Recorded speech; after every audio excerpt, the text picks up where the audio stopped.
Hello, all, and welcome back to a far more traditional version of the Below the Rim podcast.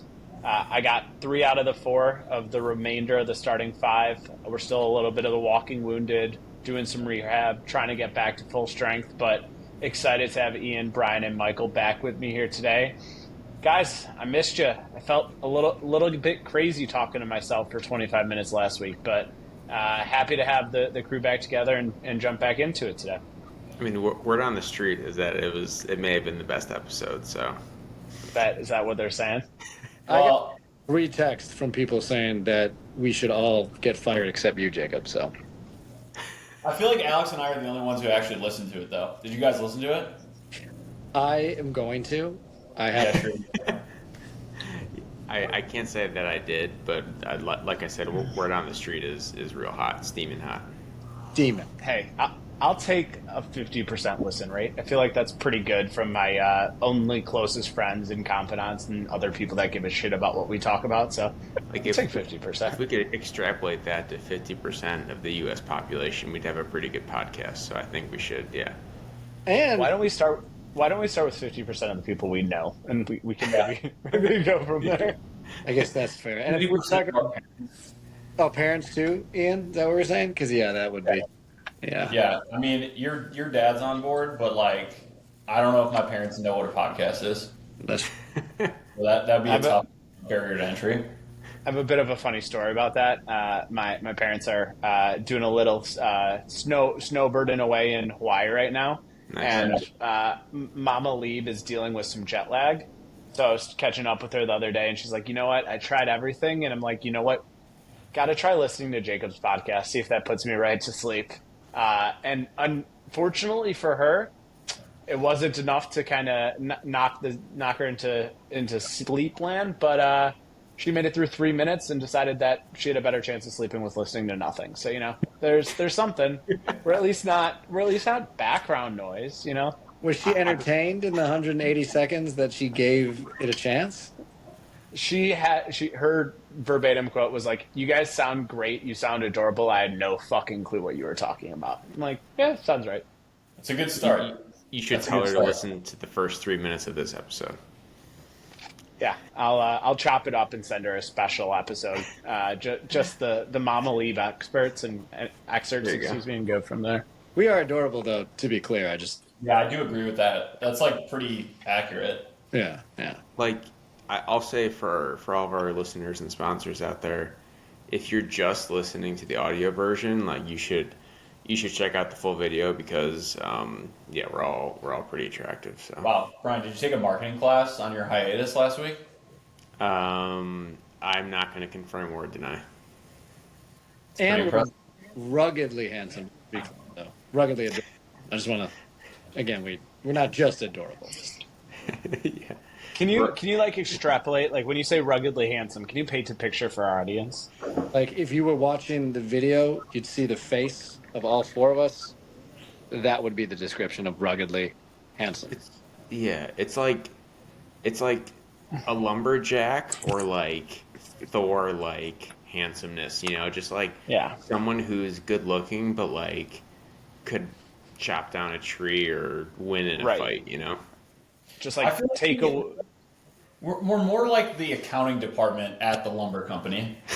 I was gonna say take away the height, the ruggedness, and the jawline, Yeah. and then like maybe we're a third of the way there. But Yeah. alas, I think we've painted. And like Jacob and Brian got on my shoulders, and then Michael, we'd be the same height as Michael, and then I look like 2 lumberjacks. Oh, I think we have the same chance of being lumberjacks as Aja Wilson has at beating Josh Hart in a game of 1-on-1. And Right. I think I think that's where I want to start because sometimes we get these media discourse going, and obviously we're big J journalists, we're a part of the media, like part that's of the our media. responsibilities. So like I don't want to like call out our peers, our colleagues too much. We are the media. But there are sometimes these narratives that going, and you kind of want to look at people and be like, "What the fuck are we doing?" And I thought there'd be some that would be fun to talk about today. So one that was circulating was Josh Hart was having a conversation with AJ Wilson, and she pretty clearly said, "I would beat you 1-on-1." And Josh Hart's reaction was like, "I think you'd get 3 on me till 11." And I wanted to get your guys' take. Josh Hart, not the best offensive player. AJ Wilson, probably the best WNBA player ever in terms of like pure score and talent. What happens? What's the below the rim philosophy on how this game will play out? I'm trying to look up like Asia. Like I need to have a She's frame six of four. reference. I was Like gonna how say tall is she? Like how much she, does she Yeah, weigh? exactly what I was doing. She's 6'4". They're the same height. They're the same height. She's a center, obviously. She's 28 years old. Um, 3. I don't know. Do you think that was generous of Josh? Because I got to try to be sensitive here. In talking about this, as we all probably do. I don't. I don't. I think if Josh starts with the ball, it's 11-0. Is it make it Oh, take it? we're I'll doing make it establish the take it. rules. Make it make it take it. I think it's 11-0. I think Aja Wilson is phenomenal at her craft, but I think we've gone way too far in terms of like trying to. They're different sports, right? It's like at the end of the day, maybe she gets one, but the moment that she gets the ball, there are 0 NBA players that like to be guarded by Josh Hart. People actively avoid wanting to be guarded by Josh Hart. He's one of the top 15 on ball defenders, right? From like a positionalist point of view in the NBA. I think maybe his offensive game allows her to get 1 or 2 possessions in, but I'm going 11-1, 11-2, put it to bed. We don't need to talk about NBA players versus WNBA players. Yeah, I think the matchups could be interesting, but I agree. When you're talking about Josh Hart, who I can't remember, I nominated him for some segment we've done in the past as far as We've done a couple segments. underappreciated players or guys that fly under the radar a little bit. But yeah, I totally agree. He's also an extremely like physical player, extremely Yeah. athletic. I think the physical tools, like you're saying, like not the best offensive player. He's made strides this year. He can shoot the deep ball, but I don't think he needs that. He's just getting to the cup, putting his shoulder in the body, and just getting to the rim. I agree. I think it's. I'll give her 2. I'll give her I'm right in that same range. Yeah, I don't think he scores on 11 straight possessions. I think that she has a better chance of stopping him as him on offense as she does at scoring on him. I want to be clear though. I think that if this question was about someone other than Josh Hart, it would be a really different conversation. Like, if it was like, I don't know, Keontae George or like Jacob, your guy, Bilal Koulibaly, like, if it was one of those guys, I definitely think she would give him buckets. Future All-Star, do not slander his name. He's going to be an but All-Star his next year. defense is absolutely terrible. So, and he might get better, but I'm just saying, like, I think that she could give absolute buckets to someone else in the NBA. Josh Hart's like Brian said, I mean, he's like top tier NBA talent doesn't want to go against him 1-on-1. And also, we're talking about offense, Josh Hart's offense, but in relation to other NBA players, he's still a really good offensive player, like in life. You know what I mean? Yeah. I think 1-on-1 so much of the time is kind of a matchup based thing, right? Like as a smaller when you're the same size, right, it's a lot harder for some of that skill to come out, right, reflectively, because she wouldn't be able to put herself in a position just from like a pure, I have a post move that I can go to that I can get off a shot and get a bucket. I would, to that exact point, if it was somebody like Scottie Pippen Jr. or like, like a smaller guard, I think it's a very different story. So I still think the NBA player gets a dub, but I think it to that point it could be far more competitive. That's also a good point when she's on like she's used to being the biggest player on the court, Right. getting her spots, getting a shot up, like Kevin Durant, like sitting at 6'4" in the WNBA, like no one's. I mean, not that no one, but she doesn't usually have to worry about her shot getting blocked. So that would be a totally different story with Josh Hart. Yeah, I think it's it would be a butt whooping. let's bounce to the next one because I think we got a quick consensus on this. Saw this. I think it was Alex Caruso on Part of My Take. Big Cat and PFT threw at him. How many NBA players could you drop on a Sweet 16 team? Excuse me, a number 16 seed in the NCAA tournament, right? So, small school, no other professional prospects, drop them in, and they actually win it all. Not just make a deep run, not just but win the championship. And I thought this was like a really interesting thought exercise of what would it actually, what type of NBA player could actually be dropped in that situation and go ahead and just take over. It's like who would say? But I mean, maybe this is cheating, but if you drop Jokic on one of those teams, I'd probably take him to win it all. I think there are some guys off the bat Jokic, Giannis, Durant, Luka. AD, Luka, guys that that's five right off the bat that nobody's stopping them. Period. Right? Nobody in the NBA can stop them, let alone somebody in college. They're going to get a bucket every single time down the court. Yeah. I mean, I'm thinking about the best player in college basketball right now, and I'm not a huge college basketball guy, but it's got to be Cooper Flag, right? Or one of the Rutgers kids. Yeah. He's up there. I've watched some Cooper Flag. He's awesome, and that team is really fun to watch.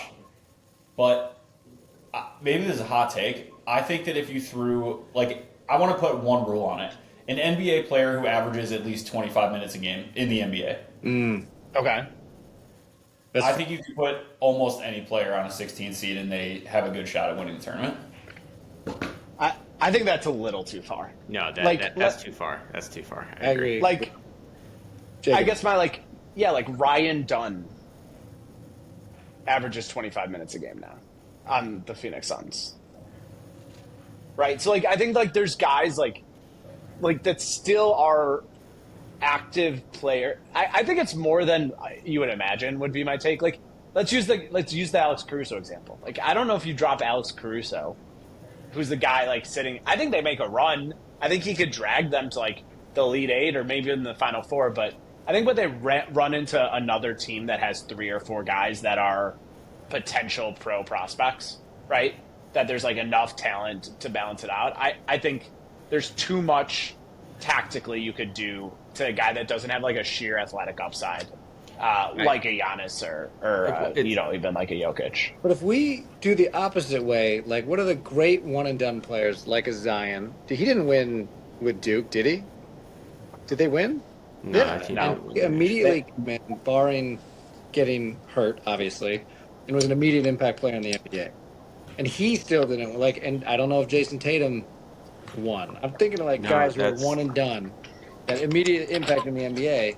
That's a good point. You know what I mean? And then but put a picture of Jason Tatum now next to Jason Tatum when he was 18 years old. No question. And they don't even look like the same person. No, I think exactly my point. sorry, go ahead. No, go ahead, man.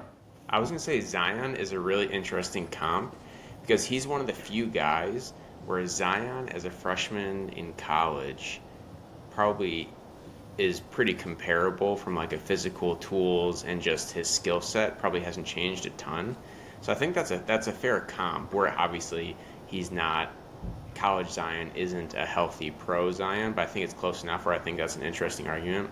I think out of the guys you mentioned in that top tier, I don't know if you just dropped Giannis on a 16 seed. I don't know if I feel confident about them winning it all. I feel like his I guess it depends on the team. If you have a bunch of shooters, then you could space it, but I could see Giannis running into trouble. Well, I think one, you can scheme against him a little easier compared to the other big names, but also with 5 fouls, I think you might get into trouble. I'm selling my house in a finals elimination game. Yeah, I'm selling my house, my car. I'm selling my wife. I'm taking all the money and I'm putting it on Giannis to win it all. All of it. I wouldn't do that. I wouldn't do that. So let's do a little exercise. I'm gonna see if we can get to a point where we can draw a line, right? So I think we're saying we would all say yes to Jokic, Luka, Durant, yes. AD. Yes. Sure. I think we're gonna say yes to Giannis. Brian, you don't get a vote in this one. I Tatum, wouldn't. Yeah, I wouldn't say yes to that. Tatum, Auto. yeah. Tatum, Yeah. Sure, Yeah. sure. Ant. For sure. Yes. I don't know. I'm starting to get a little iffy. I don't know. All right, so Brian's in that like MVP. Well, let me Shay. Shay. Yeah. So Brian, you're in like that MVP plus category, right? Like that's your like range of people. I can see you scheming against Giannis. I could see like you just need to have one bad game. Like Ant's gonna take 40 shots and he might like I could see him having an off night and I don't know if he changed his game, how he did distribute what the team is around him, but I think that's where I start to get iffy. I think he drives to the rim more because he's such bigger than these children that he's playing against. Like Ant in his giant, huge body, like he's adjusted to the three now, right? He's shooting a bunch of threes. Yeah. Playing against kids, he's gonna go to the rim and just eat their lunches. But I think the tricky part is, and when inevitably he gets doubled and has to give the ball up, like what happens then? I mean that's the question. Goes and gets it back and then yams in their face. He throws it off the backboard and just. So I think Michael. It sounds like Michael, Ian, you guys are, and myself similarly, like the Ant, I would say like Paul George, like that all the way through that prototype, like 16, Booker. 17, etc. Booker. Further, I would literally go further. See, for me, the ones that I think are interesting are like the small guards, like Steph Kyrie. and Trey. And Like Kyrie. Steph, Trey, and Kyrie. Like, do we think they can, because they are not like larger than everybody? That's where I get a little bit worried about kind of the ability game over game to carry it. Yeah, I agree that the guards makes it a little bit harder, but like I'm thinking about a guy like Sabonis. Like, dude, Sabonis would just destroy college basketball. Any big man would. Just camp right in the paint, hang Yeah. out. What about like Zubac on Yes. the Clippers? Yes.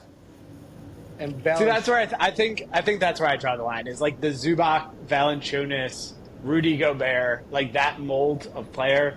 To me, that's a no.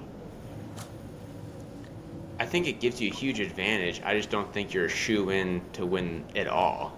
To win 6 games straight or whatever it is. Yeah, there's no way. We're probably underestimating a little bit of this guys on the 16 team because they're probably really fundamental. And if you have like a huge NBA player or even a small guard NBA player, he's going to make everybody a lot better as well. I do like this. This is a good thought experiment. Yeah, it's an interesting discussion. It is. I think that you're overestimating how good college players are. They're terrible. Like, if you look at the teams that make the run to the finals in, like, the NCAA tournament, like, the best players on those teams are, like, I don't know, DeAndre Hunter and Jeremy Sohan.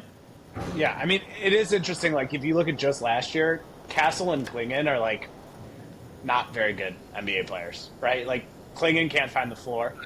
Castle showed upside, but he can't hit a shot, right? And, Like, it's Gordon Hawkins was a better player than them on those teams in college. yeah. And those are the exceptions. It's just that you put all of them on the same team versus one guy. So I think it's an interesting thought exercise. I think we kind of have our battle lines drawn. Another fun one if, but one that we can obviously until we maybe see what Cooper Flagg does this year. That's probably going to be our best example to understand if somebody that is quote unquote generational, right, and is actually at a program, obviously not a blue blood, but that would be our kind of barometer, right, of what one player can drive to success. As our friend Brian is reconnecting here, why don't we hop and talk? The last major thing in the news cycle right now is the All-Star game. I know we've all kind of put some thought into our own ballots, but anything that's like you would be personally offended by if somebody didn't get a starter spot, didn't make the All-Star game, was kind of, or did, right, vice versa, was included that we don't think should be. Where are we sort of landing with with the takes for the All Star game.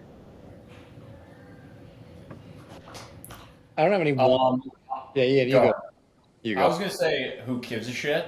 Like, All-Star Game sucks, and it has for a really long time, and I don't like that that's true, but I think that it's kind of hard to argue that it's not must see television anymore. Like maybe it's because I was like younger and I didn't have anything else going on in my life, but I used to tune in for All Star Weekend like every year religiously. Like I would never miss the dunk contest. I would never miss the 3-point contest. I would never miss the All Star game. Like seeing those guys like throwing alley oops to each other, and now it's just like not that fun. And I think one reason for it, and I've talked about this before on the podcast, like I'm a big atmosphere, arena, whole like experience person. Where are like the real A-list celebrities now? Like I don't recognize anyone that's on the sidelines during All-Star weekend. That's not Not true. saying that I'm That's like not true. at the Chris peak of my powers in terms of knowing like who's famous and popular, but like I don't know. Give me some people that I recognize down there. Chris Tucker goes every year with his son. Yeah, and that's a beautiful thing. But give me more of that. Wait, can we side note? Is Chris Tucker an A-list celebrity still? I'd say no. He No, definitely not. he is to me. That's fair. I did recently No, watch Friday. he's a name that everyone like recognizes. Well, maybe the young kids not anymore. Post in the Friday comments if you know and Chris Tucker. and Rush Hour.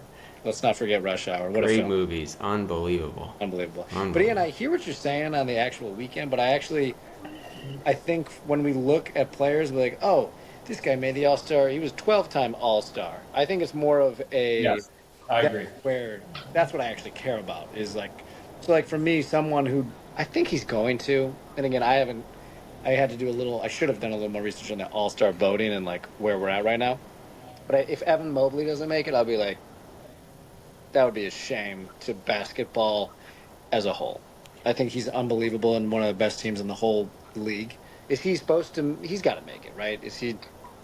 Yeah, I mean, his coach is going to end up getting a say, right, as it relates to the Eastern Conference teams. I think he'll end up being a coach's selection. I don't think he'll get voted in. I think he was like 10th in the front court voting the last time I looked at it. But I think he might get in as a coach's selection. But aren't the reserves is not just fan voting, right? Like the Right, players and coach. right. So it's possible, but I agree. He deserves to be a part of that. Well, and my other thing with it is I completely agree with you, Michael. I also think it's an opportunity to showcase talent, and I think there's a pervasive, narrative right now that we don't know who's the next face of the NBA, and I think NBA fans in general, because there are, I think some real challenges as it relates to style of play and the type of viewer experience right now that it's very narrative driven, right? What people get excited about, and that narrative is either usually a team or a player. I think we got to use it as an opportunity to like actually reward the players that are playing basketball in a either A, super fun and enjoyable style, or B, winning style. So for me, it's kind of it's unfortunate for me because I think there's a subset of the demographic that we need to see LaMelo Ball, and that's why he is number one in voting. I think that's also like a symptom of the fact that like the marketability is a losing player right now because stylistically he's appealing to watch, and he doesn't do like they were down 35 at half tonight to the Grizzlies. It's not a winning brand of basketball. I'm a broken record on this. I need to see Cade Cunningham in the All-Star game. He's been incredible the past 20 games or so. The Pistons are like slowly putting themselves into like true contention for the number 6 seed and like almost separating themselves from the rest of the pack, them and the Pacers, since we talked about the Eastern Conference. And he torched Dyson Daniels tonight. So like if he can go one-on-one and torch Dyson Daniels, that's all we need to know, right, in terms of somebody being an all-star candidate. I will say, I know you're way too hot on the Pistons, but it's one of those teams where they made a couple of those additions to the team, like Tobias Harris and a couple others, surround that team with shooters, which I think is huge for Cade as well. And they're showing some early returns, so good for them getting out of the basement. Mm-hmm. Also, I would like think he's on the bubble. Jalen Williams to be an All-Star.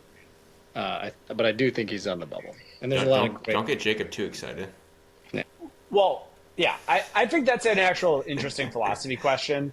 Is like, how do you guys feel about rewarding players versus rewarding teams when it comes to the All-Star game? Right? Like, the Thunder are great. Obviously, SGA is going to be an All-Star. Does Jalen Williams deserve to have more of a case, say, than somebody like a LaMelo Ball, right, who is not on a winning team?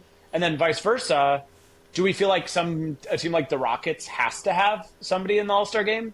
Like, should Şengün get priority over a comparable case in the Western Conference because they're third in the West, even though he might not be on the same playing field as some of his other kind of, peers? I have a conflicting philosophy on this. I think for All-Star selection, I feel like records shouldn't matter. Like, teams shouldn't be rewarded. I feel much differently about the All-NBA teams at the end of the year. Like, I think that is an award that should contribute to winning much more than All-Star. And the reason for that is because we still value the fan vote, I guess, for All-Star. And fans want to see guys who they think are really fun and exciting. And if you're filling that for the fans, I think you deserve to be an All-Star, regardless of whether you're on like a winning team or a losing team. Now, that's kind of like antithetical to how I think about competition in basketball, but I think for this case, it doesn't matter as much. So the entertainment portion, which the goal of the NBA is to make money, versus the goal of basketball is to win the game. And I totally see what you're saying, Ian. For me personally, I think guys who are playing really well on winning teams do deserve more of a look because they're doing it and what they're doing is solely contributing to winning, which is the whole point of playing basketball in this league. So to your point, Michael, almost as a tiebreaker, right? If we're looking at case A versus case B, if one's contributing more so to winning, let's reward that player holistically, but maybe not judging it as a significant escalator over what they're putting forth on the court. That's fair. Cool. Well, I want to give one boring guy who I think really deserves to be an All-Star, but I don't think he's going to be, and that's Pascal Siakam. I think he's like under the radar, having an awesome season. He's so consistent. He's always out there trying to win for his team. I don't know if he's missed a game this year. Like, he's just unbelievable. Solid contributor, 20 points, 7 boards, 4 assists. You know what you're getting with him. And I think he deserves to be an All-Star. Not a shiny toy, but he's so solid. Yeah, to me, he's that perennial, like, just outside the All-Star realm. But I agree. I mean, he should be considered at least. I'm gonna maybe go back to that team a little bit later. Spoiler alert. Got some thoughts to share, but I think that wraps up our what we'll call current events portion. I enjoyed that. Nice to kind of stay in touch with some of the more buzzy topics before we I know we're the nitty gritty. That's our bread and butter.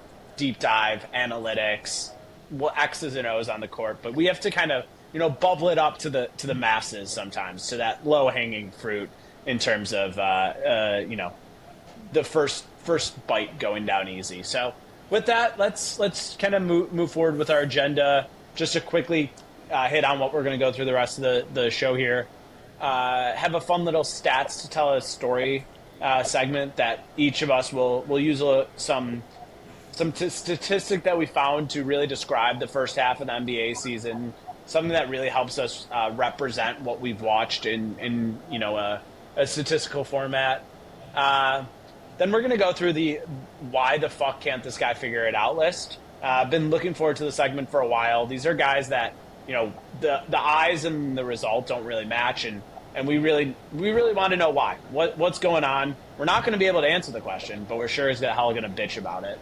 And then in the spirit of kind of coming up with a team. Going to go into like our, I would say, formative basketball years and come up with each of our own 2010s all team using the similar structure of the All-Star format. So let's jump right into it. Maybe Mike, you want to start us out with a stat that tells a story for you? I would. I definitely would. And Brian, thank you for that. I appreciate what you're doing over there. And Jacob, you also mentioned this player, Mr. Dyson Daniels, even though he was getting torched. But Torched. it shows that torching him is like an accomplishment because Huge accomplishment. I have had this stat ready for a month, so I'm gonna read it exactly. It's from the Athletic. I got to give my guys credit. Dyson Daniels has 190 deflections on the season as of December 27th. 77 ahead of De'Aaron Fox in second place, despite playing 179 fewer minutes. There are 183 players within that same gap after Fox, and in the 9 seasons the NBA has tracked deflections, no player has averaged more than 4.2 a game.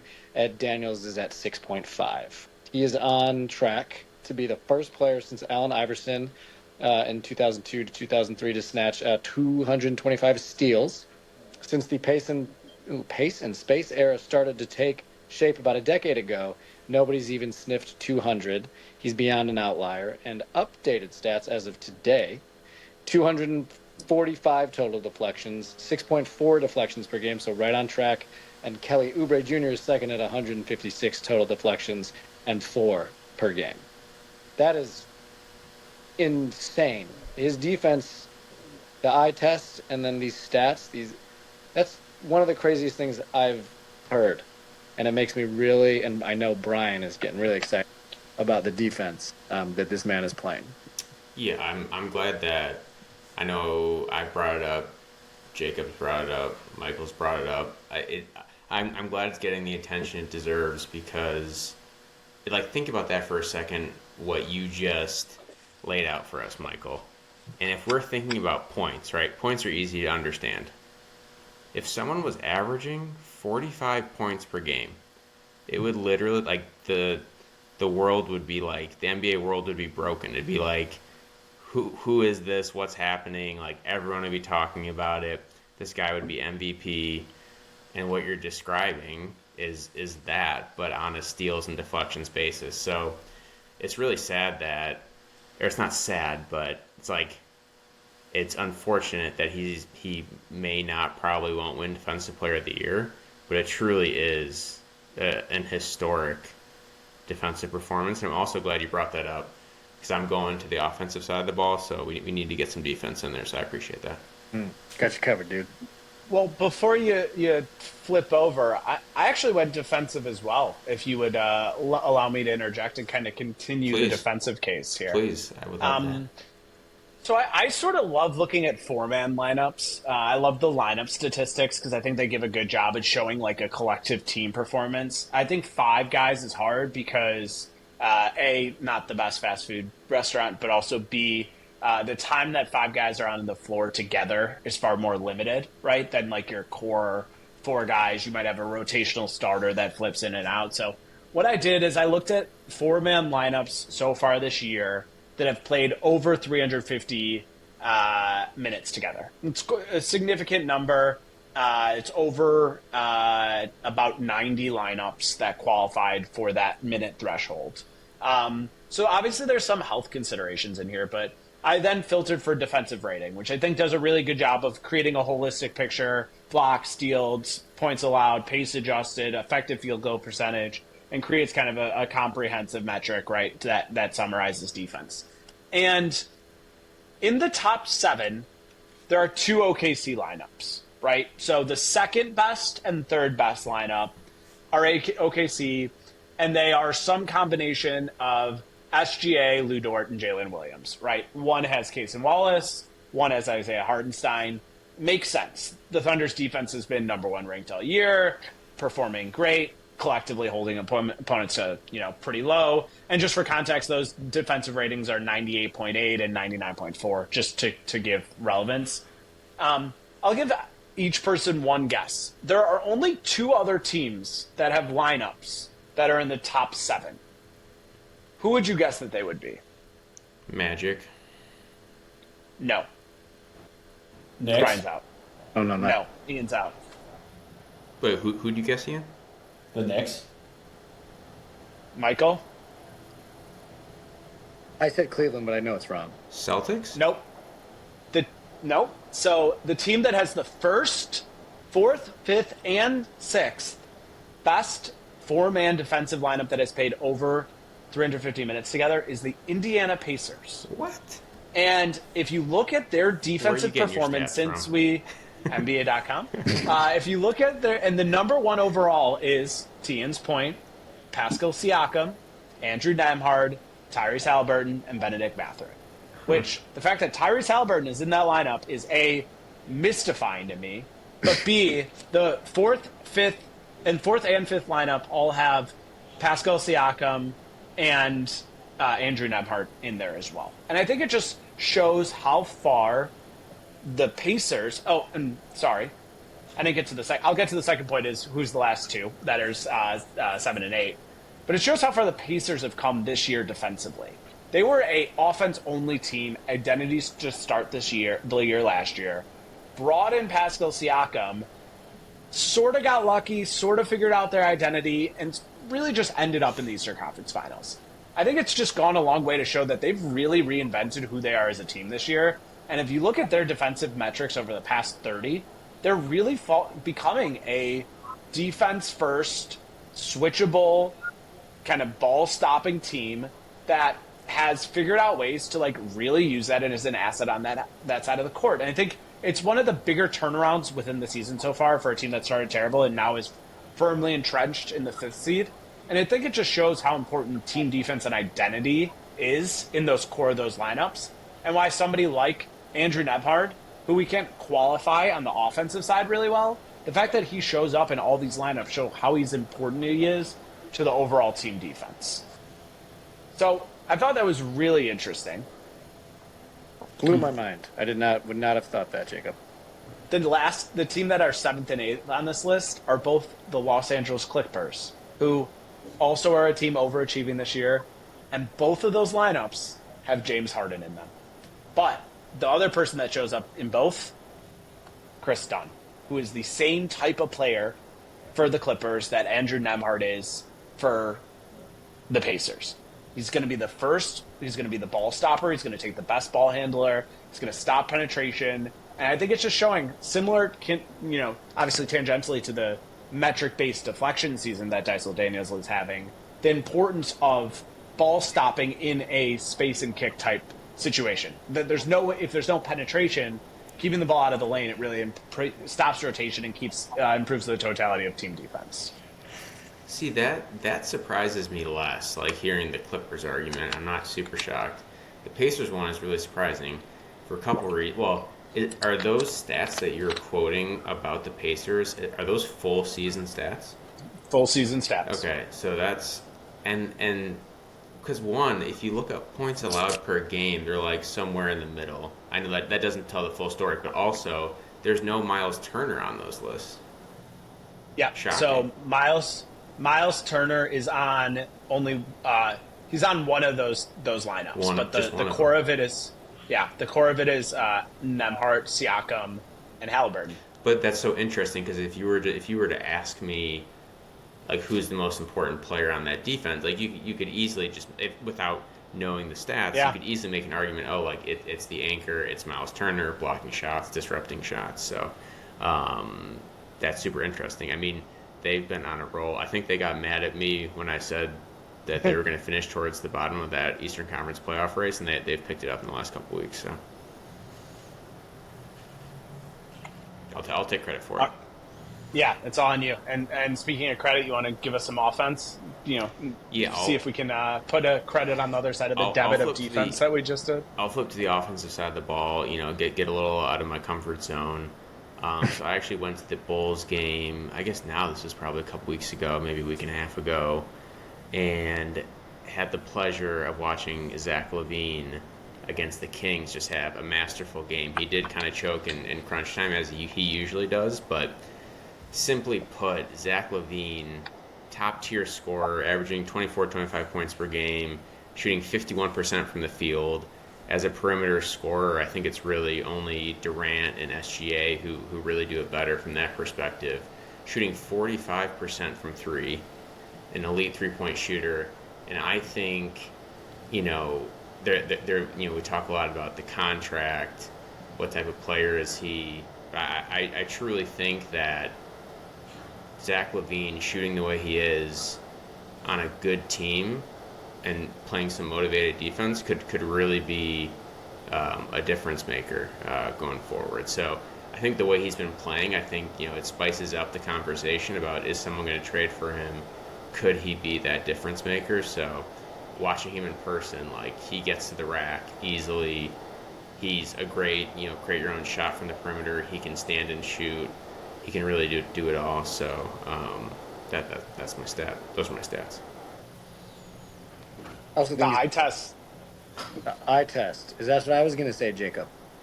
Yeah, he's been popping off the screen. Everyone else on the Bulls look like they're moving in slow motion compared to him. It's just he's been butter out there, just really moving. His athleticism is nuts, absolutely nuts. He's one of those guys. Like Ooh. it's just like he could get to the hoop whenever he wants. It's like just if he's 1-on-1, just like go to the hoop and like he'll get there. So Dude, if he was so we've been watching a lot of Trolls in the Malvin household, and if he was one genre of music, he would be jazz. Just so smooth, just gets in your ears and just like, wow, this is nice. This is really I, calming. To I watch. love you working that in. I That's felt great. the need. I felt the need. I don't disagree. I don't disagree. Thanks. So Mr. Katz, what story are you telling today? My story's gonna be really quick, so I want to go back to yours, Jacob, because I found it really interesting. I'm curious what the difference is when you look at 4-man lineups versus trios or 3-man lineups. And so I just pulled up a slightly different approach than you took, but looking at 3-man lineups and opponents' effective field goal percentage. It's the same teams that you're talking about at the top, but in the top 12 lineups, Miles Turner's in 4 of them. So it's a different criterion, but I think that it's hard to piece together with like just one stat what the whole cohesive defense might look like on a team. But I think the thing that I'm really interested in is because I think it's obvious to say like obviously if you approach defense in different ways or offense in different ways, you can tell a different story based on the stats that you're looking at. But the 3-man combinations versus the 4-man combinations I find to be like extremely interesting. Like the degrees of freedom are double in a 3-man lineup. Like you could have 2 schmoes out there versus Right. just one schmo. Like that introduces a whole host of other variables. So I think it's really interesting. And then the 5-man lineups, there's just like not a ton of data because guys are sitting all the time. Like there's just not a ton out there. So I think that's super interesting. My stat is a lot lower level than yours, and that is talking about some coaching stuff. Kenny Atkinson broke the record for most consecutive wins for a new coach in NBA history this year. So that's my stat, 15 straight wins to start his coaching tenure. Obviously, the Cavs have been such a strong storyline throughout this entire NBA season. But I think this is a really interesting case study in coaching because the roster is nearly identical from last year. Like, I'm not really sure if there's any differences. I don't know if they signed anyone in free agency, but none of the main guys are new.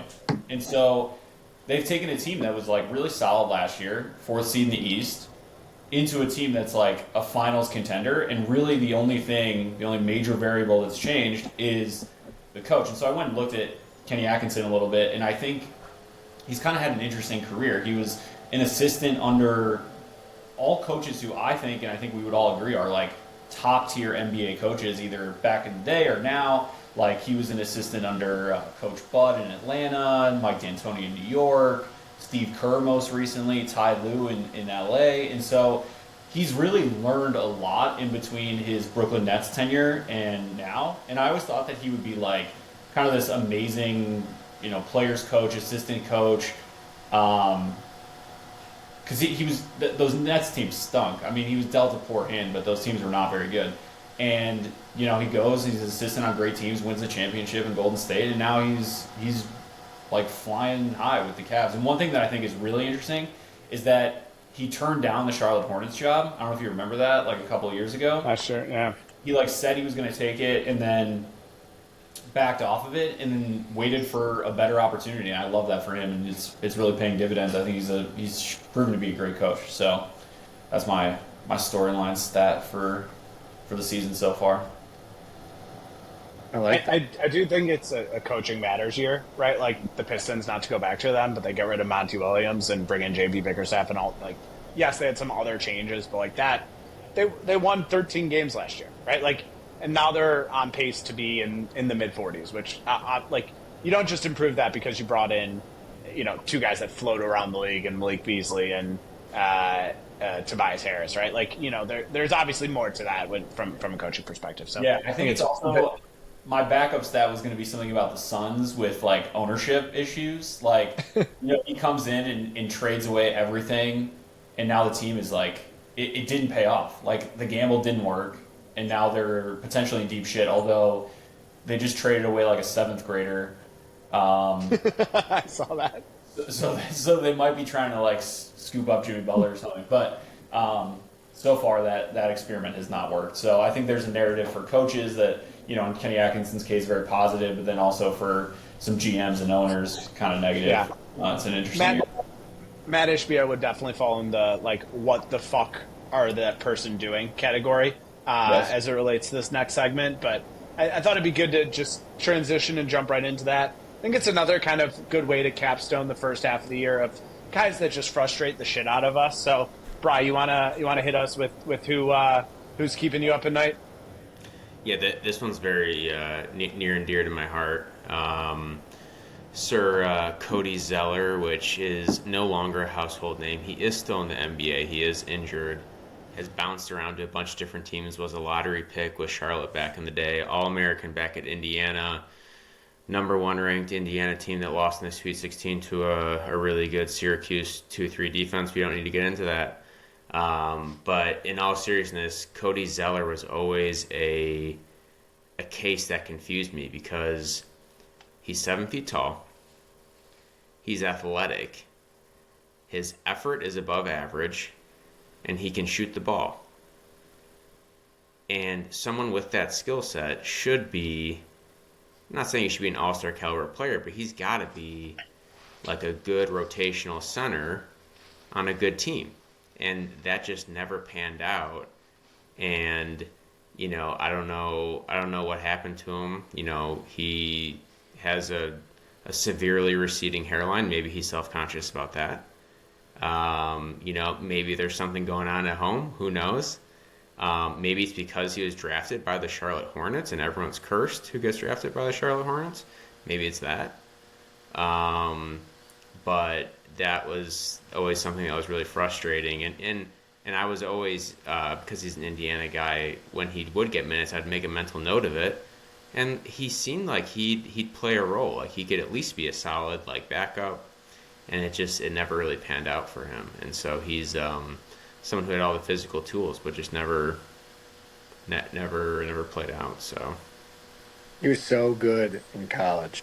yeah. Brian, I remember that specifically. Mm-hmm. Yeah. Go ahead, Michael.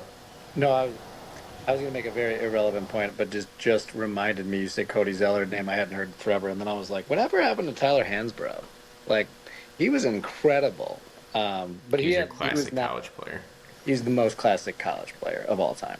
Just good in college, not going to be good in the pros. But Ian, I think it's kind of racist that talking about one giant white man reminded you of just another big white guy. But I went down to Indiana to see Cody Zeller play because I wanted to see it really bad in person. And I went down to Assembly Hall and saw Cody Zeller play, and he was amazing. But I remember the fans, the student section, apparently like the kids who lived in his dorm would like chant that, like they're like, we have Zeller, and I thought that was like the biggest loser behavior. So Brian, if you lived in his dorm, I thought you were just a total tool bag. I Like, did not live in his dorm, to my knowledge. I did share a car ride with him once, though, so that's my claim to fame. I don't know why you would bury that. I mean, that's pretty substantial news that's being broken here on the podcast. Yeah, Why- we're best friends. Why hasn't he been a guest on the pod? I feel like you're holding out on us. That would be so. Now that I'm thinking about this, that would be awkward now after I just called him out on this segment. But I don't maybe we could know. get I his think opinion on that. Journalism. I think it's that you believed in him. You just want to hear Hey, like see, why somebody else caused this career to go off the he's rails. the funny thing is, it's like, oh, like he's like dust at this point is what we're all thinking, and he probably is. But he's like what? He's like 32, and like he could still play meaningful minutes on a team. So it's like, but long story short, I'll get him on next week's pod. Perfect. Wait, Mike, who are you thinking about? All right, I just want you guys to just humor me a second, okay? If I were to tell you of a dude who is 6'7", 215 pounds, with a wingspan of 7 feet, and is on a 5-year, $90 million guaranteed contract, you'd be like, that guy's the man, right? Duncan Robinson? Turns out he's not. It's Patrick Williams. This Uh, this guy. First of all, his career averages, he's like not even at double digits in points. 9.7 points a game, 4.2 rebounds, 1.3 assists, zero point 0.9 steals. It's not stellar. And obviously the stats and the money and the Bulls' incompetence and me just being constantly frustrated with the team I can't watch. If you just watch him, he's one of the most frustrating players I've ever seen because I'm like, oh my god, he just made an incredible move and he went to the basket and was super aggressive and did like a spin move and then it was incredible. And then he just disappears for a whole quarter. If he was just like, if any one of us had his body and our minds and our just like aggressive way we play basketball, we would be earning that $90 million. And he just makes me sad. And he continues to get, oh, he's going to be good. The potential is so good. I'm like, 5 years. When do we stop with potential? When is it just, this is what he is, and we are, lighting cash on fire? So that's my guy. We're lighting cash on fire, and watching Pat like talk about the eye test. Patrick Williams makes basketball plays that just like don't look good. Like he doesn't look and feel like a basketball player at times. Like he will flash something because he has the physical tools, and then he'll like take a shot that looks a little awkward and like airball it, and then like I don't know. He just looks like a guy who doesn't love the game, you know. But I agree. He's got all the physical tools, and just to me, he's just not a basketball player, which is like weird to say. But just watching him, he just like doesn't look like one really. Do you know there's those guys that like go through a growth spurt in like they were a guard their whole life, like Anthony Davis was a guard his whole life, and then he had to like figure out how to play in a bigger body. So like his body was too big and he needed to grow into it. Patrick Williams reminds me of the opposite. Like it's like he used to be larger. He used to be 6'10", and then all of a sudden he shrunk. And now the things that he could do when he was 6'10", he just can't do when he's 6'7". And he plays that way. And all the things that you want somebody that is like, he should be a 3 in the NBA. He should not be a 4. He should play small forward, but he can't shoot, he can't dribble, and he can't pass. So like, Yeah. I don't really know what to do with somebody, and I don't know why you give somebody like that much money. No, it was a mistake, and he like lumbers, or like you're saying Embiid the other week how it's like painful. Oh God, don't like get me started. it's not at that level, but like however young he is, like 20, he's still a young guy, like 23, 24. Like he like lumbers around on the court a little bit, and I'm like, it just doesn't look right. It just it's just not happening. He's not. he, He's he, not. he was super when we drafted him. I mean, he was like the sixth man on a really good college team. I'm not saying we shouldn't draft on like raw talent, and there's been plenty of bench players in college basketball who've gone on to have great NBA careers. But like he, even compared to players on his own team, like I'm pretty sure like Devin Vassell was on that team, and like a couple other guys that were just better looking basketball players that got drafted later than like way later than him. That was a frustrating pick at the time, and I think it just, to your point, has not aged well at all. Like from day one, just was a fail. But also, if they didn't give him that contract and just let him walk, it'd be like, it's all right. Made a mistake. Let's move on. And instead, we're gonna keep him around for like 5 more years. Like it's ridiculous. Well, maybe they're hoping like the Kobe White thing happens, where like he kind of has like a early mid-20s transition. But I don't see it for him. I don't see it for him at all. It's literally impossible. It's not gonna happen. Like talk about betting your house. I'd bet my house on that. Like Patrick Williams is Patrick Williams. You're right, Ian. That was the Devin Vassell team as well. Same team. Yeah, Crazy. frustrating. Speaking of frustrating, who else frustrates you, Ian? So I was gonna talk about Jerry Reinsdorf, but I decided I'm gonna keep him in the back pocket for like when we get closer to the trade deadline. I don't want to blow my load here on Jerry just yet. I think we're gonna wait. So instead, I'm gonna do like 1 minute on a guy who really frustrates me a lot. And so you talk about Patrick Williams, you talk about Cody Zeller. I too wish that they could be the best versions of themselves. But even at the best versions of themselves, we're talking about like a seventh man on a good team. Okay? I'm talking about a guy who literally is the best player in the NBA when he can be, and that's Kawhi Leonard. He frustrates the hell out of me. And when I think about Kawhi Leonard, I like close my eyes, I think about his career, I think about the frustrations. I think about him just like never playing basketball, right? How many seasons he's been in the league for 14 years? How many seasons do you think he's played at least 50 games? Like 7? 4? Okay. 11. 11 out of 14. He's played at least 50 games. Really? He must be just over that threshold a couple times. So this is the problem. This is the frustration. He misses on the biggest stage over and over and over again. That's just regular season. And then in the playoffs, you think about the last 5 years, since the Toronto playoffs, really, he disappears. He's gone. And so that is just so frustrating. Even last year, I'm pretty sure he was on the second team All-NBA. Like, he's unfreaking believable when he's on the court. And it seems like there are some seasons where he just really has it together and some seasons where he can't play at all. In the 3 seasons that he didn't meet 50 games, his game totals were 9, 0, and 5. So it's all in or it's all out. And I would really love to see him have another year or two where he can be all in before he gets into like his late 30s and he's just done. Because I think he really has potential. And this Clippers team is actually very fun. Without him, I'd like to see them play with him. So that's my guy. Jacob, I'll hand it over to you. Yeah, I'll be quick. I've mentioned him in the past, but I've been watching a lot of him recently. Jalen Green is a conundrum.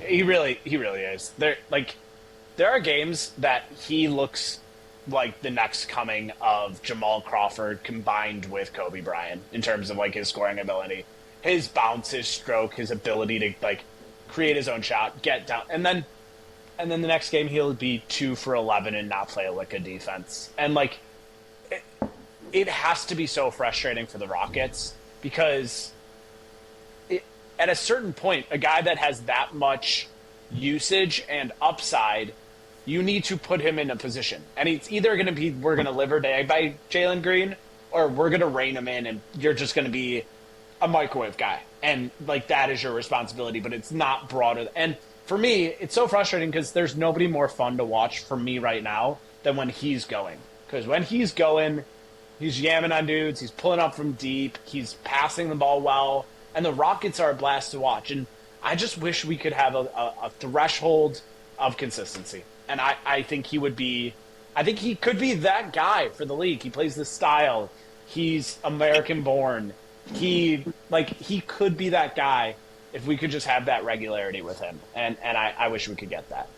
I think out of all the guys we've talked about, he's the only one who I think could still figure it out. Like, I think there's still enough there where, like, understand the frustrations. I guess I haven't really watched him much this year, but I think it's still possible that he becomes that guy. I don't know how likely it is, but... How old is he? Yeah. I think he's only 23, right? He was drafted in 2001 as a freshman. Yeah. 24. He does have the most hope out of all the guys we just said. Yeah. I'm hoping when we draft the 2020s team, we look back, Mr. Green's on there. Like that would be awesome if he could just grow into that role, but it's just the talent's there. So, for me it's really tough. So, let's speaking of drafted teams, let's go to our last segment of today. Look at our all 2010s team. I know our missing team member, the missing link, the straw that stirs the drink was very excited about this segment. So we went ahead and shared his team, and I thought maybe I could just start with providing Alex's team, and we could react in some of the areas that we saw differences from our own and see where we felt similarly. That way we could kind of build our quick consensus team using Alex's as a backbone of the exercise. Because I think we'll all have similar flavors of those teams. So, okay, Whoa, Michael. what's going on? Hit me with them fireworks, dude. How did that happen? I didn't like this.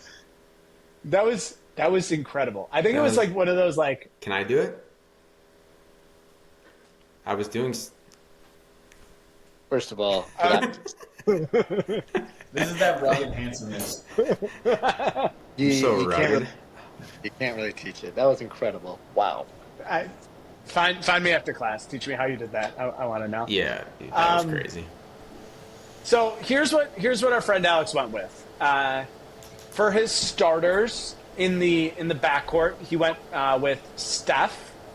I know, shocker off the bat. Went with Steph and Harden.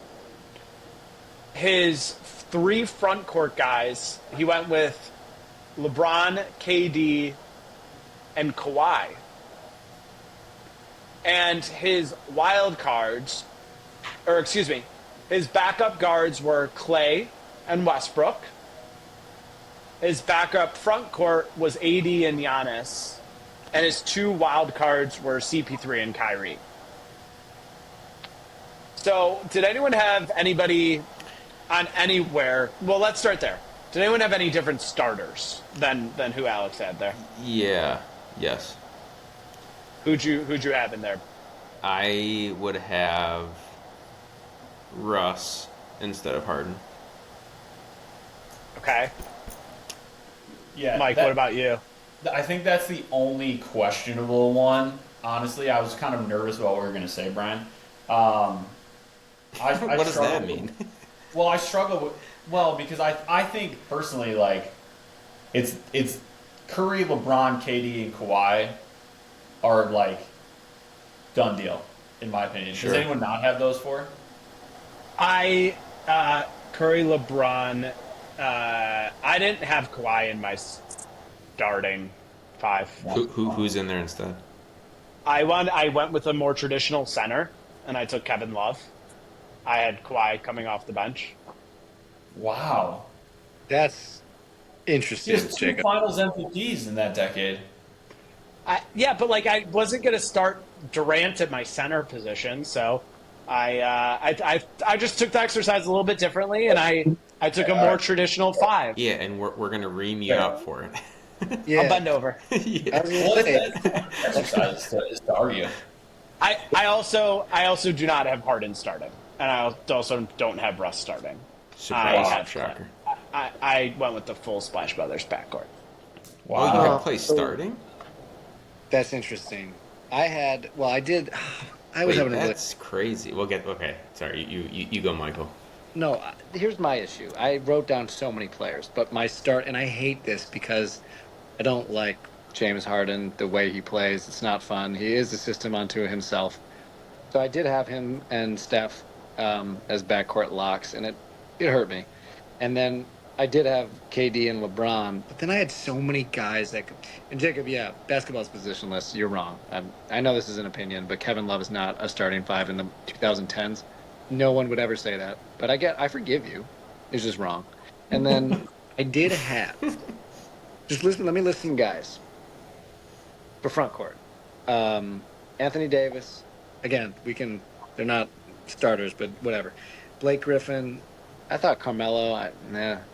Chris Bosh, I still like. DeMarcus Cousins, let's not forget about him. What about Dirk Nowitzki? I know you don't like DeMarcus.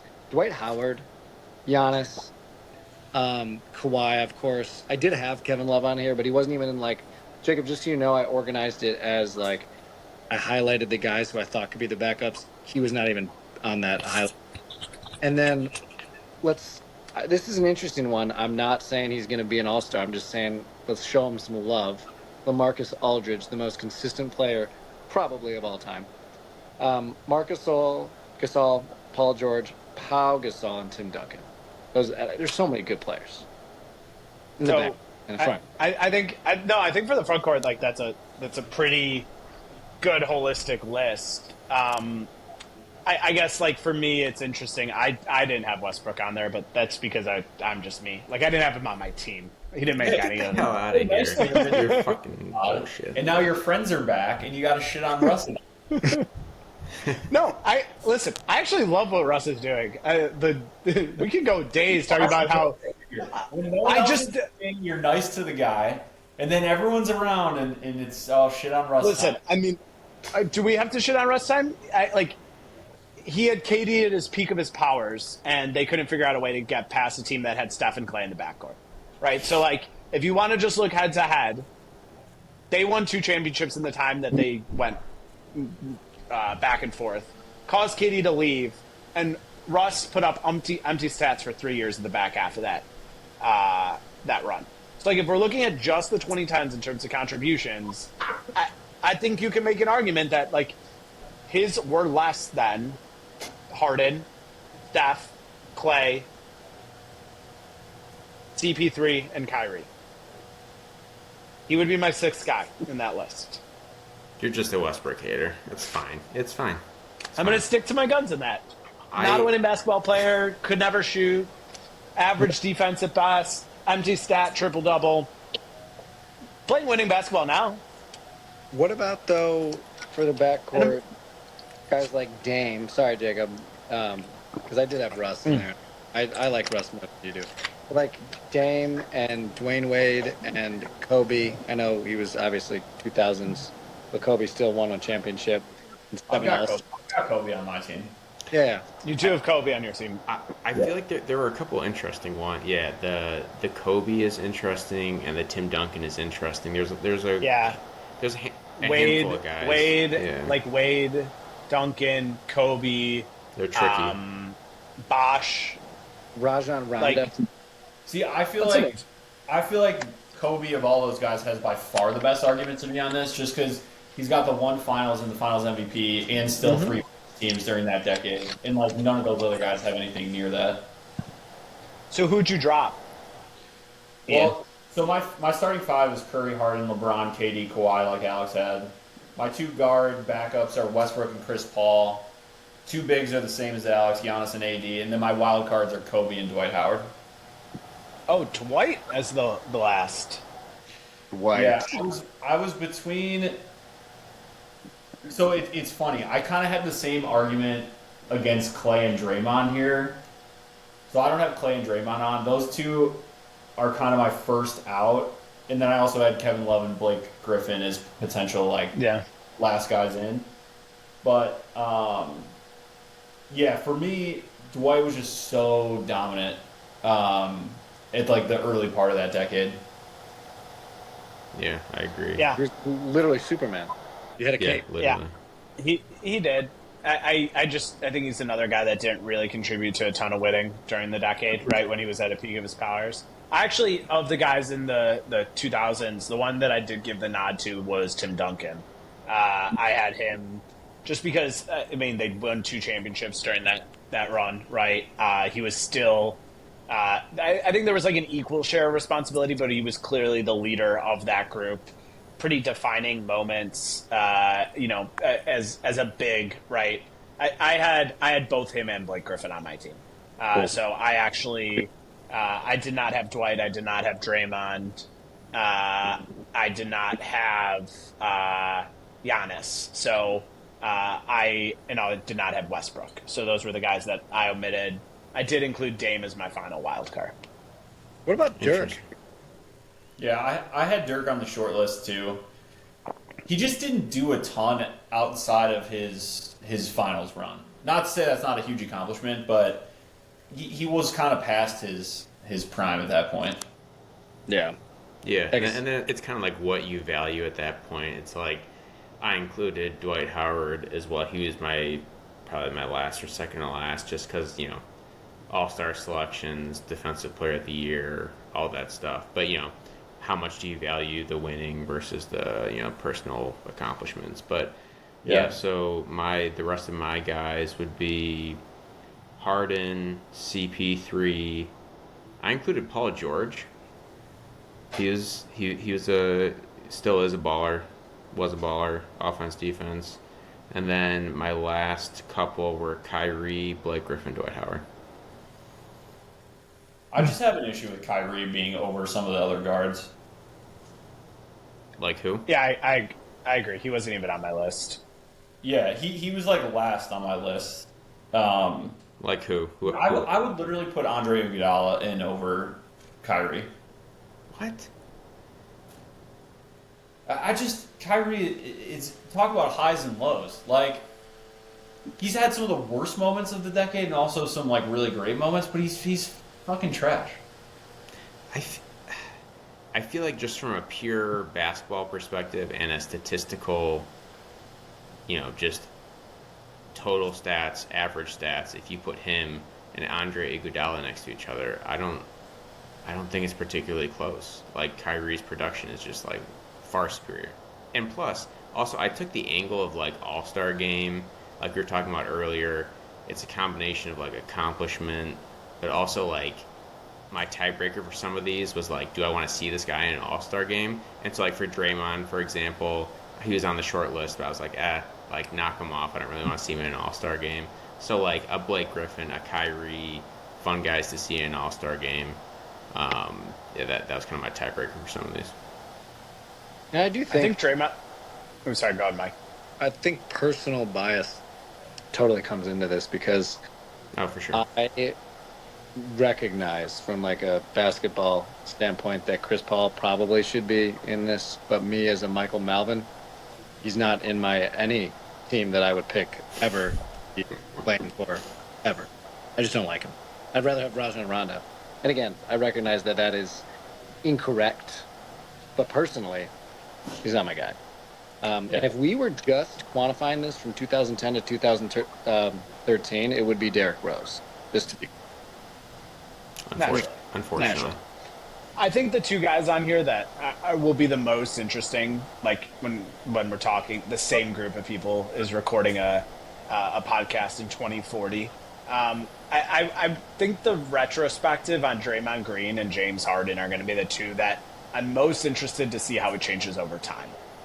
Because like James Harden, I feel like is going to become elevated over time in a way as it relates to just like the videos of what he was able to do, the sheer statistical performance, and like Draymond's contributions probably will become muted over time and will be more of he rode Steph's coattails kind of legacy. So I think it's very interesting because I think their value is really different today's perception than it will be 20, 30 years from now. I couldn't agree more. And yeah, I couldn't agree more. And one of the backup stats that I looked at for our one stat to tell the story season is I'm pretty sure James Harden just moved into second place in three-pointers all time this season. Yeah. Behind Curry. And I think you're spot on, Jacob. Like in 15, 20 years, kids are going to be like just reading box scores or like career stats and be like, people didn't like James Harden? Like, he's one of the best offensive players of all time, all this stuff, which, I mean, maybe he is, and maybe we are taking it for granted. Oh, and I think that's the other reason I have Clay starting, if there is no Clay, James Harden has probably 2 championships. And Clay got them through those series against the Rockets, 2 individual games where he went bonkers. That, like, yes, on the totality, Harden put him in that position, but just I think that, like, game-wrecking clutch gene moment means a lot to me, and that was, like, my bifurcation and why I wanted to kind of, like, in the moment say I'm going for that full Splash Bros backcourt. Yeah, I disagree there, too. Yeah, I disagree, but I understand. He's a hard one to grade in general in a lot of different ways because he does have that. He's like, in my opinion, he's a good player, not a great player, but then he has those moments where he can win you a game, and there aren't many guys outside of every year there's whatever 5, 6, 7 guys who are like the best who can win you a championship, win you a game when they need to, and he's one of the few guys outside of that group who could always win you a game like that. So one thing I want to say about this stupid Andre Iguodala versus Kyrie comment, Andre Iguodala, I'm just like Andre Iguodala was coming off the bench for the last 5 years of the 2010s, averaging 7 points, 7 points, 6 points, like 5 points. He literally was averaging 5 points per game at the end of the decade. Do I need to go through Kyrie stats? That was just that. No, Yeah, I no, mean, I just think get it's fairly clear. I just don't like Kyrie. How about run out of cities 3 for Kyrie, 0 for Andre Iguodala? I feel like Yes. that's an important stat as He's well. begging for Andre Iguodala. Andre Personal Iguodala. He did make. I didn't think he made any. He made one All Star team in the decade. Actually, one All Star team in general. He did have one Finals MVP. He did He had a it Finals against. MVP. That was Still hilarious that he got that Finals MVP. yeah. That was pretty That's questionable. besides- But I think it drove Curry to really want the last one so that he could win one. Yeah. I will say though, as I can imagine, playing defense on James Harden might be the most frustrating thing of all time. You're like 14 seconds left on the shot clock. You're guarding this guy really well beyond the three. He's dribbling between his legs 100 times. Then, with 2 seconds left, he takes a step back three, which is a bad shot, and then he swishes it in your face, and you're like, this is the most frustrating guy to play against. I have to assume. Yeah, no, those like Rockets teams where it was just 4 out, 5 out, and him with the ball at the top of the key. Just 2 quick notes, and then we'll wrap. One, I think it's really interesting that the 4 guys we all had in common for starters are still playing in the year 2025. Incredible. They are going to be very missed when they retire, and I feel like that's what I tell myself every time it's frustrating watching the Warriors or the Lakers play. Just like enjoy every moment of those guys playing basketball. And I think it's an interesting thing for us to brainstorm. We're halfway through the 2020s decade, which is also crazy to say. In my mind, I think there's only 2 guys that are probably a lock for the All 2020 team. For me, it's just Jokic and Giannis right now are the 2 guys that you say no matter what happens, they're probably locked in. I think Tatum. But- I think Tatum is as well. I would say food for thought can kind of take that into next episode and continue the conversation there. Delicious. love that. All right. Well, hey, thanks everyone for listening. It's been another episode of the Below the Rim podcast. We will talk to y'all next week. It didn't work this time.